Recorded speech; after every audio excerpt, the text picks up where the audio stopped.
ನೆಹೆಮೀಯ ಅಧ್ಯಾಯ 5. ತರುವಾಯ ಸಾಧಾರಣ ಜನರು ಅವರ ಹೆಂಡತಿಯರು ತಮ್ಮ ಬಂಧುಗಳಾದ ಯಹೂದ್ಯರಿಗೆ ವಿರುದ್ಧವಾಗಿ ಬಹಳ ಗುಣಗುಟ್ಟತೊಡಗಿದರು. ಕೆಲವರು, ನಾವು ನಮ್ಮ ಗಂಡು ಹೆಣ್ಣು ಮಕ್ಕಳು ಬಹು ಮಂದಿ ಇದ್ದೇವೆ, ನಮ್ಮ ಜೀವನಕ್ಕಾಗಿ ಕಾಳು ಕಡ್ಡಿಗಳನ್ನು ಹೇಗಾದರೂ ಸಂಪಾದಿಸಿಕೊಳ್ಳೋಣ.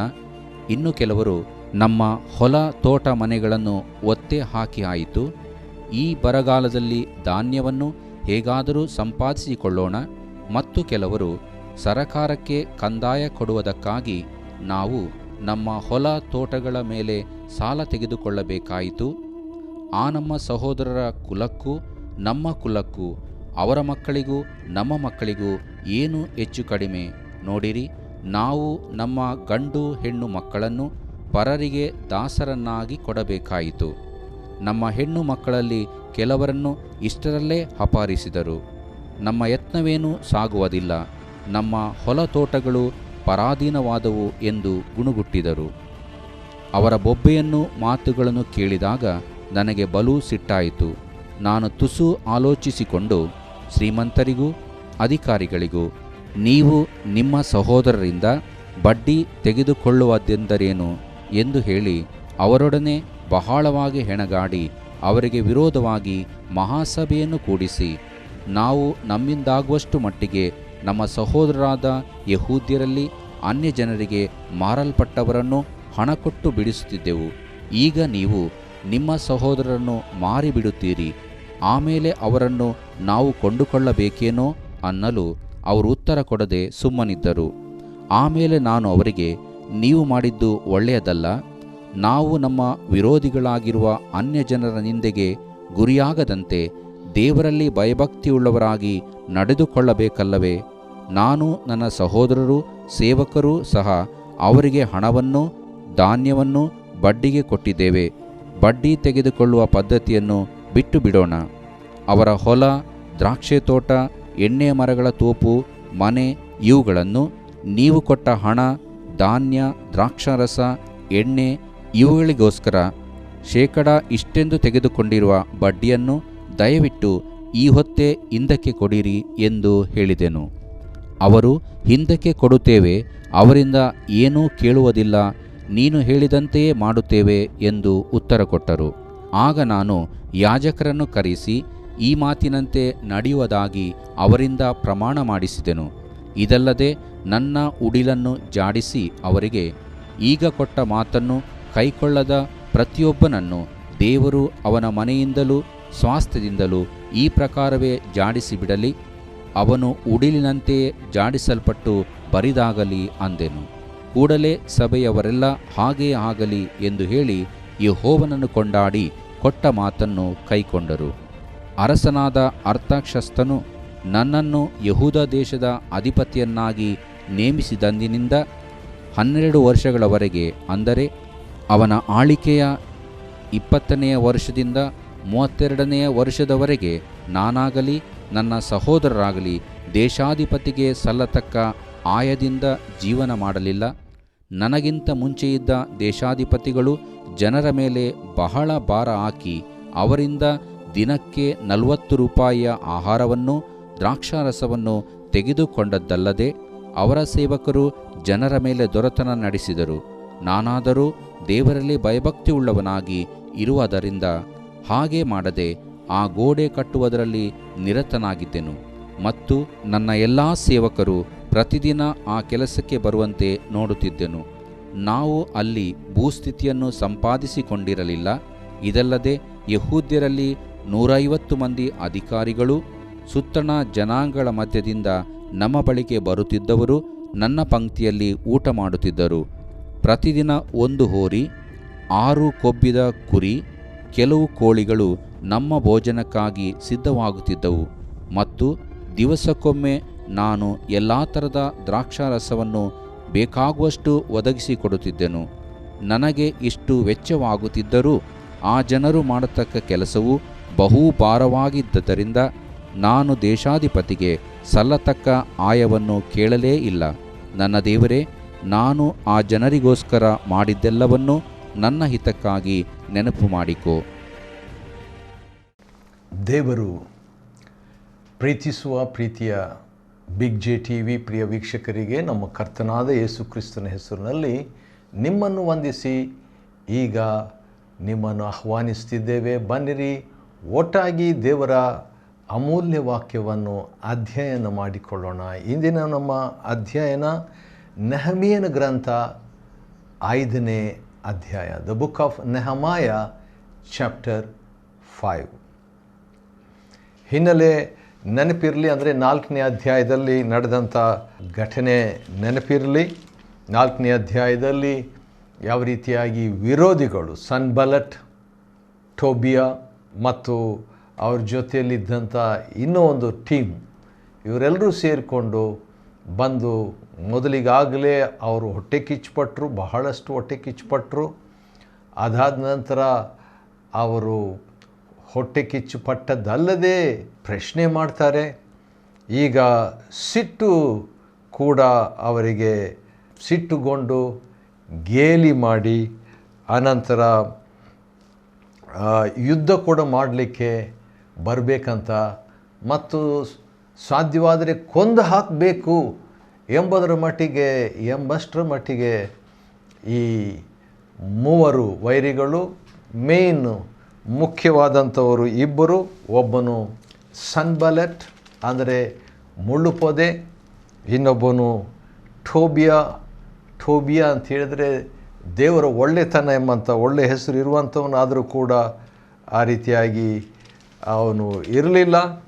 ಇನ್ನೊಬ್ಬನು ಅರಬಿಯನು ಎಂಬುದಾಗಿ ಹೇಳಲ್ಪಟ್ಟಂಥ ಒಬ್ಬ ವ್ಯಕ್ತಿ, ಅವನ ಹೆಸರು ಬಂದು ಮಳೆ ಎಂಬುದಾಗಿ ಇರುವಂಥ ಒಂದು ಹೆಸರು. ಇವರೆಲ್ಲರೂ ಸೇರಿಕೊಂಡು ಒಂದು ಸುರಿಮಳೆಯಾಗಿ ಯುದ್ಧಕ್ಕೆ ಬರುವಂಥವರಾಗಿ ವಿರೋಧಿಗಳು ಬಂದಾಗ ಯಾವ ರೀತಿಯಾಗಿ ಕೊಲ್ಲಬೇಕು, ಇವ್ರು ಮಾಡಿದ ಅಪರಾಧ ಏನು ಅಂದ ಹಾಗೆ ಯಾಕೆ ಇಷ್ಟೊಂದು ವೈರ, ಇಷ್ಟೊಂದು ವೈರಾಗ್ಯ, ಇಷ್ಟೊಂದು ಹೋರಾಟ ಈ ವಿರೋಧಿಗಳು ಬಂದಿದ್ದಾರೆ. ಏನಂದರೆ ತಮ್ಮ ಗೋಡೆ ತಾವು ಕಟ್ಕೊಳ್ತಾ ಇದ್ದಾರೆ.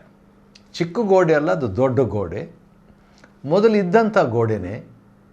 ಆ ಗೋಡೆಗಳ ನಡುವೆ ಅಲ್ಲಲ್ಲಿ ಬಾಗಲು, ಅದನ್ನು ಅವರು ಕಟ್ಕೊಳ್ತಾ ಇರುವಾಗ ಅದಕ್ಕೆ ಕಾರಣ ಏನಂತ ಹೇಳಿದ್ರೆ, ಮುಖ್ಯ ಕಾರಣ ಒಂದು ಭದ್ರತೆ, ಹೌದು. ಎರಡನೇದು ಬಿದ್ದು ಹೋಗಿದೆ, ಅದನ್ನು ಕಟ್ಟಬೇಕು, ಪುನಃಸ್ಥಾಪನೆ. ಮೂರನೇ ಇನ್ನೊಂದು ದೊಡ್ಡ ಕಾರಣ ಏನಂತ ಹೇಳಿದರೆ, ಹೋಗೋವರಿಗೋ ಬರೋವರಿಗೋ ಅದು ಒಂದು ನಿಂದೆಯಾಗಿ ಕಾಣಿಸಿತು. ಅದಕ್ಕೆ ನೆಹೆಮೀಯನು ಕೂತ್ಕೊಂಡು ಕೆಲವು ದಿವಸ ಅಳ್ತಾನೆ, ಅದರ ವಿಷಯದಲ್ಲಿ ಕೂತ್ಕೊಂಡು ಉಪವಾಸ ಮಾಡ್ತಾನೆ. ದೇವರ ನಾಮಕ್ಕೆ ದೂಷಣೆ ಆಗಿಬಿಟ್ಟಿದೆಯಲ್ಲ, ದೇವ್ರ ಬಗ್ಗೆ ಏನು ತಿಳ್ಕೊಳ್ತಾರೆ ಈ ಜನರು?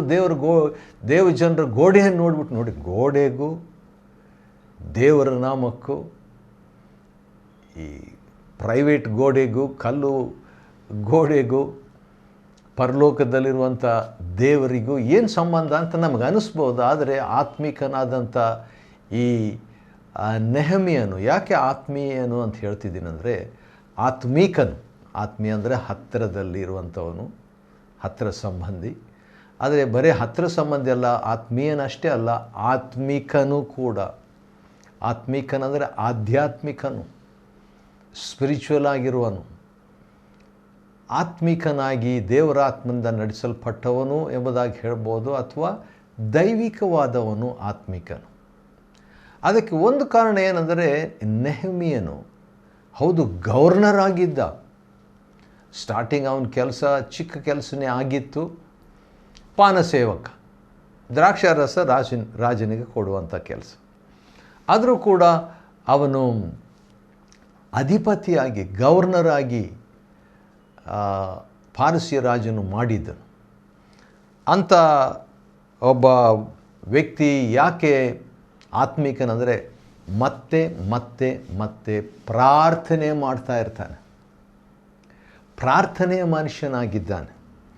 ಆದ ಕಾರಣ ವಿರೋಧಿಗಳು ಬಂದರೂ ಕೂಡ, ನಮ್ಮ ದೇವರೇ ಕೇಳು, ಅವರು ಎಷ್ಟು ಹೀಯಾಳಿಸ್ತಾರೆ ನೋಡು.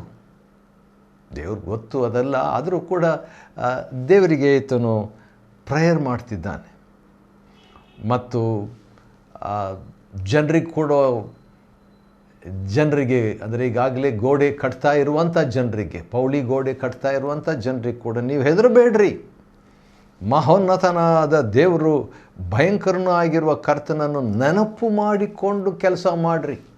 ವಾವ್! 4:14 ವಚನದಲ್ಲಿ ನೆಹಮ್ಯ ಇರುವಂಥದ್ದು ನನಗೆ ಭಾಳ ಇಷ್ಟವಾಯ್ತು. ಯಾಕಂದ್ರೆ ದೇವ್ರ ನೆನಪು ಮಾಡಿಕೊಳ್ರಿ, ಕೆಲಸ ಮಾಡಿರಿ, ಆದರೆ ದೇವ್ರ ನೆನಪು ಮಾಡ್ಕೊಂಡು ಕೆಲಸ ಮಾಡಿರಿ ಎಂಬುದಾಗಿ ಹೇಳಿದಾಗ ಅದೇ ಪ್ರಕಾರವಾಗಿ ದೇವರು ಆ ವಿರೋಧಿಗಳ ಯೋಜನೆಯನ್ನು ನಿರರ್ಥಕ ಮಾಡ್ತಾನೆ. God intervened and nullified the works of the enemy. ಕಡೆಗೆ ಅವನಿಗೆ ಒಂದು ಆಶೆ ಏನಂತ ಹೇಳಿದ್ರೆ, ನೆಹಮ್ಯನಿಗೆ ನಮ್ಮ ದೇವರು ನಮಗಾಗಿ ಯುದ್ಧ ಮಾಡುವನು, ನಮ್ಮ ದೇವರು ನಮಗಾಗಿ ಯುದ್ಧ ಮಾಡುವನು. ಆ ರೀತಿಯಾಗಿ ಆ ವೈರಿಗಳಿಂದ ಪ್ರಾರ್ಥನೆ ಮುಖಾಂತರವಾಗಿ, ಧೈರ್ಯದ ಮುಖಾಂತರವಾಗಿ ಅವರು ಫೈಟ್ ಮಾಡಲಿಕ್ಕೆ ರೆಡಿ ಇದ್ದರೂ ಕೂಡ ಆಯುಧಗಳನ್ನು ರೆಡಿಯಾಗಿ ಇಟ್ಕೊಳ್ರಿ, ಬಿಲ್ಲು, ಕತ್ತಿ, ಬಾಣ ಇವೆಲ್ಲ ರೆಡಿಯಾಗಿ ಇಟ್ಕೊಳ್ರಿ.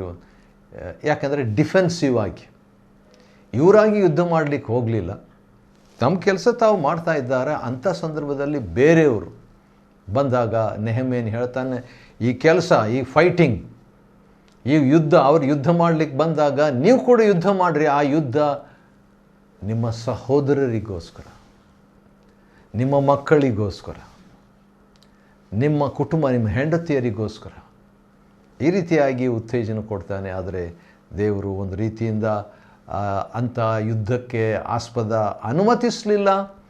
ಪ್ರಾರ್ಥನೆಗೆ ಉತ್ತರ ಕೊಟ್ಟು ದೇವರು ಆಶ್ಚರ್ಯವಾದ ರೀತಿಯಲ್ಲಿ ಗೋಡೆ ಕಟ್ಟುವಂಥ, ಚಿಕ್ಕ ಕೆಲಸವಾದರೂ ದೊಡ್ಡ ಕೆಲಸ ಆದರೂ ದೇವರಿಗಾಗಿ ಮಾಡುವಂಥ ಕೆಲಸವನ್ನು ದೇವರು ಆಶೀರ್ವದಿಸ್ತಾರೆ.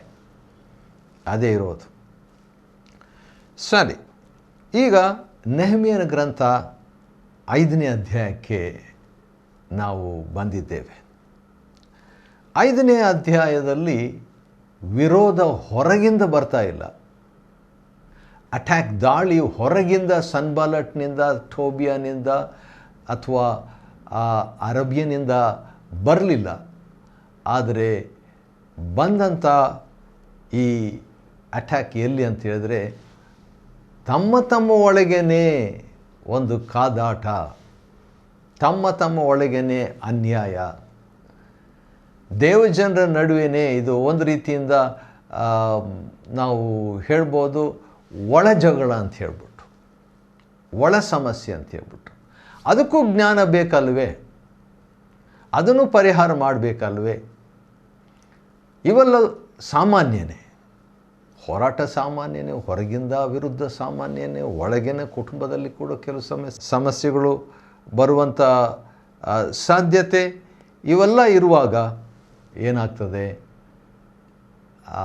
ಯಾವ ರೀತಿ ಅದನ್ನು ಹ್ಯಾಂಡಲ್ ಮಾಡಬೇಕು, ವ್ಯವಹರಿಸಬೇಕು ಅನ್ನುವಂಥದ್ರ ಮೇಲೆ ಆತ್ಕೊಂಡಿದೆ. 5ನೇ ಅಧ್ಯಾಯ ನೆಹಮ್ಯ, ಚಾಪ್ಟರ್ 5 ಆಫ್ ನೆಹಮಾಯ, ಚಾಪ್ಟರ್ 5 ವರ್ಸ್ 1, ಮೊದಲನೇ ವಚನ 5:1. ತರುವಾಯ ಸಾಧಾರಣ ಜನರು, ಅವರ ಹೆಂಡತಿಯರು ತಮ್ಮ ಬಂಧುಗಳಾದ ಯಹೂದ್ಯರಿಗೆ ವಿರುದ್ಧವಾಗಿ ಅವರವರೇ ಬಹಳ ಗುಣಗುಟ್ಟತೊಡಗಿದರು. ಸ್ಟಾರ್ಟ್ ಆಯಿತು. ಈ ಗುಣಗುಟ್ಟುವಂಥ ವಿಷಯ ಅದು ಮೊದಲಿಂದ ಇದೆ. ಒಂದು ಈ ಗುಣಗುಟ್ಟುವುದರ ವಿಷಯದಲ್ಲಿ ನನಗೆ ನೆನಪಿಗೆ ಬರುವಂಥ ಒಂದು ವಾಕ್ಯ ಯಾವುದಂತ ಹೇಳಿದ್ರೆ, ಅರಣ್ಯಕಾಂಡ. ಅದರಲ್ಲಿ ಇಸ್ರಾಯೇಲರ ಕಾಲದಲ್ಲಿ ನಿಜವಾಗಿ ನಡೆದಂಥ ಒಂದು ಘಟನೆ. ಅರಣ್ಯಕಾಂಡದಲ್ಲಿ ಅವರು ಏನು ಮಾಡಿದರು, 26-27ನೇ ವಚನದಲ್ಲಿ, ಅರಣ್ಯಕಾಂಡ 14:26-27, ಯೆಹೋವನು ಮೋಶೆ ಆರೋನರಿಗೆ, ನನಗೆ ವಿರೋಧವಾಗಿ ಗುಣಗುಟ್ಟುವ ಈ ದುಷ್ಟ ಸಮೂಹದವರನ್ನು ಎಷ್ಟು ಸಹಿಸಲಿ. ಅಂದರೆ ದೇವರು ಕೇಳಿಸ್ತಾ ಇರುವಂಥದ್ದು. ಮತ್ತು ದೇವರು ಅದರ ವಿಷಯದಲ್ಲಿ ಹೇಳುವಂಥ ಒಂದು ಮಾತು, ಅವರ ಮಾತುಗಳು ನನಗೆ ಕೇಳಿಸಿದವು ಎಂಬುದಾಗಿ ದೇವರು ಹೇಳ್ತಾನ್ರಿ. ಮತ್ತು ನೀವು ನನಗೆ ಕೇಳಿಸುವಂತೆ ಅಂದುಕೊಂಡ ಪ್ರಕಾರವೇ ನಾನು ಮಾಡ್ತೇನೆ. ಅರಣ್ಯಕಾಂಡ 14:28 ದೇವರು ಪ್ರಾರ್ಥನೆಗೆ ಉತ್ತರ ಕೊಡ್ತಾನಂತೆ ನಮಗೆ ಗೊತ್ತು. ಆದರೆ ದೇವರು ಗುಣಗುಟ್ಟುವಿಕೆಗೂ ಉತ್ತರ ಕೊಡ್ತಾನಂತ ಗೊತ್ತಾ? ಗೊತ್ತಿಲ್ಲದಿದ್ದರೆ Aranyakanda the book of numbers 14:28 ನೀವು ನನಗೆ ಗುಣಗುಟ್ಟಿದ ಹಾಗೆಯೇ ನಾನು ಮಾಡ್ತೀನಿ ಅಂತ ದೇವರು ಹೇಳ್ಬಿಡ್ತಾನೆ. ಹಾಗಾದರೆ ಗಾಡ್ ಆನ್ಸರ್ಡ್ ಗ್ರಂಬ್ಲಿಂಗ್ ಆಲ್ಸೋ. ಕೆಲವೊಮ್ಮೆ ದೇವರು ಗುಣಗುಟ್ಟುವಿಕೆ ಕೂಡ. ಆದ ಕಾರಣ ಈ ಗುಣಗುಟ್ಟುವಿಕೆ ಗಂಭೀರವಾದದ್ದು, ಸಾಂಕ್ರಾಮಿಕವಾದದ್ದು. It is contagious. ಅದು ಬಾಧಿಸುವಂಥದ್ದಾಗಿದೆ. ಇಲ್ಲಿ ಕೂಡ ಬಹಳ ಗುಣಗುಟ್ಟತೊಡಗಿದರು ಅಂತ ಹೇಳ್ಬಿಟ್ಟು ಮೊದಲನೇ ವಚನದಲ್ಲಿ 5ನೇ ಅಧ್ಯಾಯದಲ್ಲಿದೆ. ನಡೆದಿದ್ದಿಷ್ಟೇ. ಯಾಕೆ ಇಂಥ ಒಂದು ಸಮಸ್ಯೆ ಅಂತ ಹೇಳ್ಬಿಟ್ಟು ನೋಡುವಾಗ, ಬಡವರಿದ್ದರು. 70 ವರ್ಷ ಬಾಬೆಲ್ನಲ್ಲಿ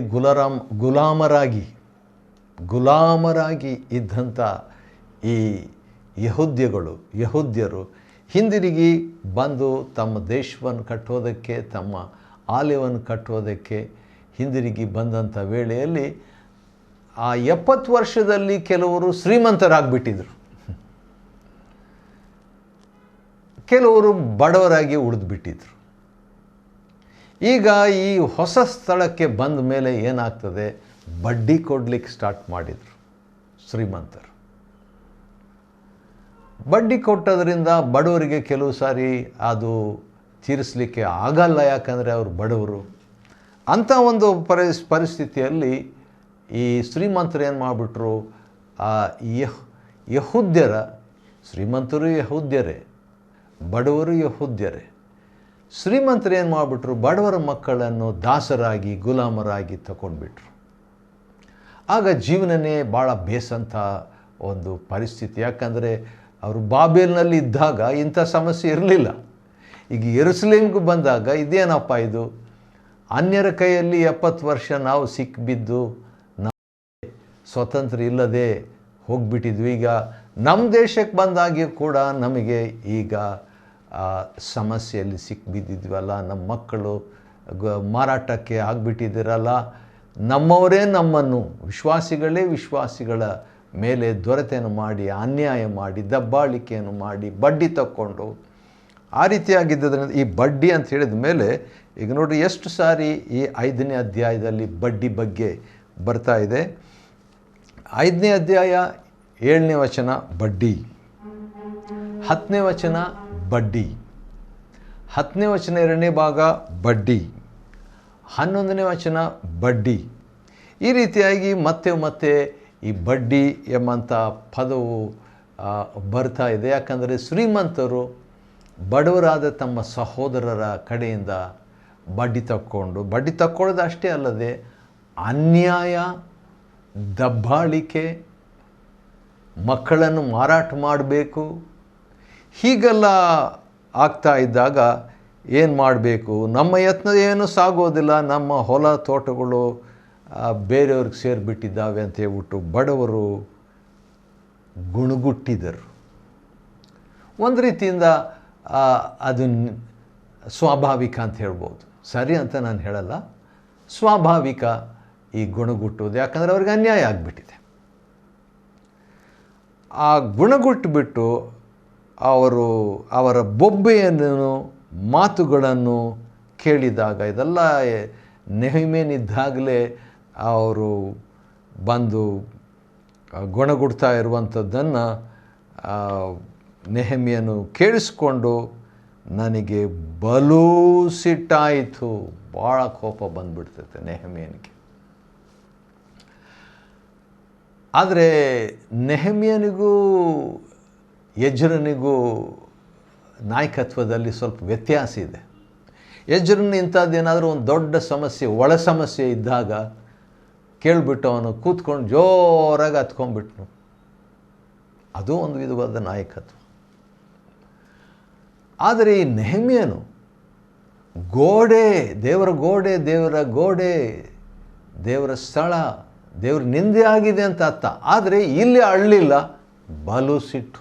ಮನುಷ್ಯರು ಅನ್ಯಾಯ ಆಗ್ತಿದೆ ಅಂತ ಹೇಳಿದ ತಕ್ಷಣ ಅವನು ಕರೆದುಬಿಟ್ಟು ಒಂದು ಕಮಿಟಿ ಥರ ಮಾಡಿಬಿಟ್ಟು ನೀವು ಮಾಡೋದು ಸರಿಯಲ್ಲ, ನಾವು ನಮ್ಮ ವಿರೋಧಿಗಳಾಗಿರುವ ಅನ್ಯ ಜನರ ನಿಂದೆಗೆ ಗುರಿಯಾಗದಂತೆ ದೇವರಲ್ಲಿ ಭಯಭಕ್ತಿ ಉಳ್ಳವರಾಗಿರಬೇಕು. ನಿಂದೆ ನಿಂದೆ ನಿಂದೆ 5ನೇ ಅಧ್ಯಾಯ 9ನೇ ವಚನ ನಿಂದೆ. ದೇವರಿಗೆ ನಿಂದೆ ಆಗಬಾರ್ದು. 2ನೇ ಅಧ್ಯಾಯ 17ನೇ ವಚನ ನಿಂದೆ. ಹಾಗಾದರೆ ಒಬ್ಬ ವ್ಯಕ್ತಿ ಎಂಥ ವ್ಯಕ್ತಿಯನ್ನು ದೇವರು ಯೂಸ್ ಮಾಡ್ಕೊಳ್ತಾನಂದರೆ, ದೇವರ ನಾಮವು ದೂಷಣೆಗೆ ಒಳಗಾಗಿದೆ ಅಂತೆ, ನಿಂದೆಗೆ ಒಳಗಾಗಿದೆ ಎಂಬ ವೈರಾಗ್ಯ ಇರುವಂಥವ್ರನ್ನೇ ದೇವರು ಹೆಚ್ಚಾಗಿ ಯೂಸ್ ಮಾಡೋದು. ವಿಶ್ವಾಸಿಗಳಲ್ಲಿ 2 ವಿಧವಾದ ವಿಶ್ವಾಸಗಳು. ನನ್ನ ಹೆಸರು ಕೆಟ್ಟೋಯ್ತಲ್ಲ, ನನ್ನ ಹೆಸರಿಗೇನಾಗಬಾರ್ದು ಎಂಬುದಾಗಿ ಇರುವಂಥ ವಿಶ್ವಾಸಿಗಳು, ಅದು ಒಳ್ಳೆಯದೇ, ಹೆಸರು ಕೆಡಿಸ್ಕೋಬಾರ್ದು. ಆದರೆ ಅದು LKG ವೈರಾಗ್ಯ. ಆದರೆ PhD ವೈರಾಗ್ಯ ಯಾವುದಂದ್ರೆ, ದೇವ್ರ ನಾಮಕ್ಕೆ ದೂಷಣೆ ಆಗಬಾರ್ದು, ನನ್ನಿಂದ ದೇವರಿಗೆ ದೇವ್ರ ಸಾಕ್ಷಿ ಕೆಡಬಾರ್ದು, ದೇವ್ರ ನಾಮಕ್ಕೆ ಕುಂದು ಕೊರತೆ ಆಗಬಾರ್ದು ಎಂಬುದಾಗಿ ಇರುವಂಥದ್ದು ಇನ್ನೊಂದು. ನೆಹೆಮ್ಯನಿಗೆ ಈ ರೀತಿಯಾಗಿತ್ತು. ದಾವೀದನಿಗೆ ಕೂಡ ಅಂಥದ್ದಿತ್ತು. ಅದಕ್ಕೆ ಒಬ್ಬ ದೊಡ್ಡ ಗೊಲ್ಯಾತನನ್ನೇ, ದೇವರನ್ನು, ಜೀವಸ್ವರೂಪನಾದ ದೇವರನ್ನು ಹೀಯಾಳಿಸುವಂಥವನು ಇವನು ಯಾರು, ಇವನು ಇಸ್ರಾಯೇಲ್ ಬಂದಂಥ ಈ ನಿಂದೆಯನ್ನು ತೊಲಗಿಸ್ಬಿಡ್ತೇನೆ ನೋಡಂತ ಹೇಳ್ಬಿಟ್ಟು ಧೈರ್ಯದಿಂದ ಅವನು ಜಯವನ್ನು ಹೊಂದುತ್ತಾನೆ. ಕಡೆಗೆ ಈ ನೆಹಮ್ಯನು ಶ್ರೀಮಂತರಿಗೆ ಒಳ್ಳೆ ಮಾತು, ಉಪದೇಶ, ತಿದ್ದುವಿಕೆ, ಸಮಾಲೋಚನೆ ಕೊಟ್ಟಾಗ 12ನೇ ವಚನದಲ್ಲಿ, ನೀನು ಹೇಳಿದಂತೆಯೇ ನಾವು ಮಾಡ್ತೇವೆ, ಹಿಂದಕ್ಕೆ ಕೊಟ್ಬಿಡ್ತೇವೆ, ಅವ್ರ ಕಡೆಯಿಂದ ನಾವು ಏನು ಕೇಳೋದಿಲ್ಲ ಅಂತ 5:12 ಒಂದು ತೀರ್ಮಾನ ಮಾಡಿದರು. ಬರೀ ತೀರ್ಮಾನ ಮಾಡೋದಲ್ಲ, ಪ್ರಮಾಣ ಕೂಡ ಮಾಡಬೇಕು ಅಂಥೇಳಿ 12ನೇ ವಚನದಲ್ಲಿ ಅವ್ರನ್ನ ಪ್ರಮಾಣ ಮಾಡಿಸ್ತಾನೆ. ಮತ್ತು ಪ್ರಮಾಣ ಅಷ್ಟೇ ಅಲ್ಲ, ಯಾರಾದರೂ ಹಿಂದಿರುಗಿ ಏನಾದರೂ ರಿವರ್ಸ್ ಆಗಿಬಿಟ್ರೆ ದೇವರ ಅವನ ಮನೆಯಿಂದಲೂ ಸ್ವಾಸ್ಥ್ಯದಿಂದಲೂ ಈ ಪ್ರಕಾರವೇ ಜಾಡಿಸ್ಬಿಡಲಿ ಅಂತ ಹೇಳ್ಬಿಟ್ಟು ಜಾಡಿಸ್ಬಿಡ್ತಾನೆ. ಒಂದು ಡೆಮೋ ಕೂಡ ಕೊಟ್ಬಿಡ್ತಾನೆ ರೀ. ಆದ ಕಾರಣ ಆ ರೀತಿಯಾಗಿ ಕೂಡಲೇ ಸಭೆಯವರೆಲ್ಲ ಹಾಗೆ ಆಗಲಿ ಅಂತ ಹೇಳಿ ದೇವರನ್ನು ಕೊಂಡಾಡಿ ಭಾಳ ಸಂತೋಷಪಡ್ತಾರೆ. ಈ ನೆಹೆಮೀಯನು ಅಧಿಪತಿಯಾಗಿದ್ದ ಅನ್ನುವಂಥದ್ದು 14ನೇ ವಚನ. ಯಾರು ಮಾಡಿದರೂ ಅರಸನಾದ ಅರ್ತಷಸ್ತನು ಇವನನ್ನು ಯೆಹೂದ ದೇಶದ ಅಧಿಪತಿಯನ್ನಾಗಿ ಮಾಡಿದ್ದಾನಂತೆ. ಫಸ್ಟ್ ಪಾನದಾಯಕನಾಗಿದ್ದ, ಈಗ ಪ್ರಮೋಷನ್. ಆದ ಕಾರಣ ಭಯಭಕ್ತಿಯುಳ್ಳವರಾಗಿ ತನ್ನ ಒಂದು ಸಾಕ್ಷಿ ಕೊಡ್ತಾನೆ ರೀ. ನಾನು ಕೂಡ ಭಾಳ ದೊಡ್ಡ ಜವಾಬ್ದಾರಿಕೆಯನ್ನು ವಹಿಸಿದ್ದೆ, ಗವರ್ನರ್ ನಾನು, ಆದರೆ ನಾನು ಅನ್ಯಾಯ ಮಾಡಲಿಲ್ಲ, ಹಣದ ವಿಷಯದಲ್ಲಿ ಭಾಳ ಸೂಕ್ಷ್ಮವಾಗಿದ್ದೆ, ಪ್ರತಿದಿನ ನಾನು ಎಷ್ಟೋ ಹಣ ಹ್ಯಾಂಡಲ್ ಮಾಡ್ತಾ ಇದ್ದೆ, ಆದರೆ ನಾನು ಆ ರೀತಿಯಾಗಿ ದುರುಪಯೋಗ ಮಾಡಲಿಲ್ಲ ಅಂತ ತನ್ನ ಸಾಕ್ಷಿಯನ್ನು ಶ್ರೀಮಂತರ ಮುಂದೆ ಈ ನೆಹೆಮ್ಯನು ಹೇಳುವವನಾಗಿದ್ದಾನೆ. ಆನಂತರ ಕೊನೆಯ ವಚನ ನಾವು ನೋಡುವಾಗ, ನನ್ನ ದೇವರೇ, ನಾನು ನನ್ನ ಜನರಿಗೋಸ್ಕರ ಮಾಡಿದ್ದೆಲ್ಲವನ್ನು ನನ್ನ ಹಿತಕ್ಕಾಗಿ ನೆನಪು ಮಾಡಿಕೋ. ಚಿಕ್ಕ ಶಾರ್ಟ್ ಪ್ರೇಯರ್, ಒಂದು ವಚನದ ಪ್ರಾರ್ಥನೆ ನೆಹೆಮ್ಯನ ಗ್ರಂಥದಲ್ಲಿ ನಾವು ನೋಡ್ಕೊಳ್ತೇವೆ. ನಾವು ಕೂಡ ಚಿಕ್ಕ ಪ್ರಾರ್ಥನೆ ಆ ರೀತಿಯಾಗಿ ಮಾಡಿ ಜೀವನದಲ್ಲಿ ಮುಂದುವರಿಯುವಂತೆ ದೇವರು ನಮಗೆ ಸಹಾಯ ಮಾಡಲಿ. ನೆಹೆಮ್ಯನ ಗ್ರಂಥ 5ನೇ ಅಧ್ಯಯನ ಮಾಡಿಕೊಳ್ಳುವಂತೆ ದೇವರು ಕೊಟ್ಟ ಕೃಪೆಗಾಗಿ ಆತನಿಗೆ ಸ್ತೋತ್ರವಾಗಲಿ. ದೇವರು ನಿಮ್ಮನ್ನು ಆಶೀರ್ವದಿಸಲಿ.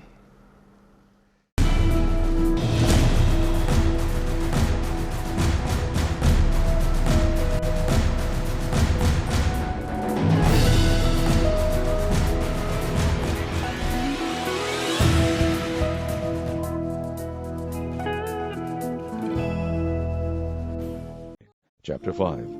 And there was a great cry of the people and their wives against their brethren the Jews. For there were that said, We, our sons and our daughters, are many. Therefore we take up corn for them, that we may eat and live. Some also there were that said, We have mortgaged our lands, vineyards, and houses, that we might buy corn, because of the dearth. There were also that said, We have borrowed money for the king's tribute, and that upon our lands and vineyards. Yet now our flesh is as the flesh of our brethren, our children as the children. And lo, we bring into bondage our sons and our daughters to be servants, and some of our daughters are brought unto bondage already. Neither is it in our power to redeem them, for other men have our lands and vineyards.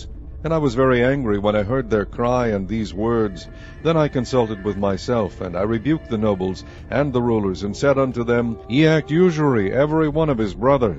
And I set a great assembly against them, and I said unto them, We after our ability have redeemed our brethren the Jews, which were sold unto the heathen. And will ye even sell your brethren, or shall they be sold unto us? Then held they their peace, and found nothing to answer. Also I said, It is not good that ye do. Ought ye not to walk in the fear of our God, because of the reproach of the heathen our enemies? I likewise, and my brethren and my servants, might exact of them money and corn. I pray you, let us leave off this usury. Restore, I pray you, to them even this day their lands, their vineyards, their olive yards, and their houses, also the 100th part of the money, and of the corn, the wine, and the oil that ye exact of them. Then said they, We will restore them, and will require nothing of them. So will we do as thou sayest. Then I called the priests, and took an oath of them, that they should do according to this promise. Also I shook my lap, and said, So God shake out every man from his house and from his labor, that performeth not this promise. Even thus be he shaken out and emptied. And all the congregation said, Amen, and praised the Lord. And the people did according to this promise. Moreover, from the time that I was appointed to be their governor in the land of Judah, from the 20th year even unto the 32nd year of Artaxerxes the king, that is 12 years, I and my brethren have not eaten the bread of the governor. But the former governors that had been before me were chargeable unto the people, and had taken of them bread and wine, beside 40 shekels of silver. Yea, even their servants bare rule over the people. But so did not I, because of the fear of God. Yea, also I continued in the work of this wall, neither bought we any land, and all my servants were gathered thither unto the work. Moreover, there were at my table 150 of the Jews and rulers, beside those that came unto us from among the heathen that are about us. Now that which we prepared for me daily was 1 ox and 6 choice sheep. Also fowls were prepared for me, and once in 10 days store of all sorts of wine. Yet for all this required not I the bread of the governor, because the bondage was heavy upon this people. Think upon me, my God, for good, according to all that I have done for this people.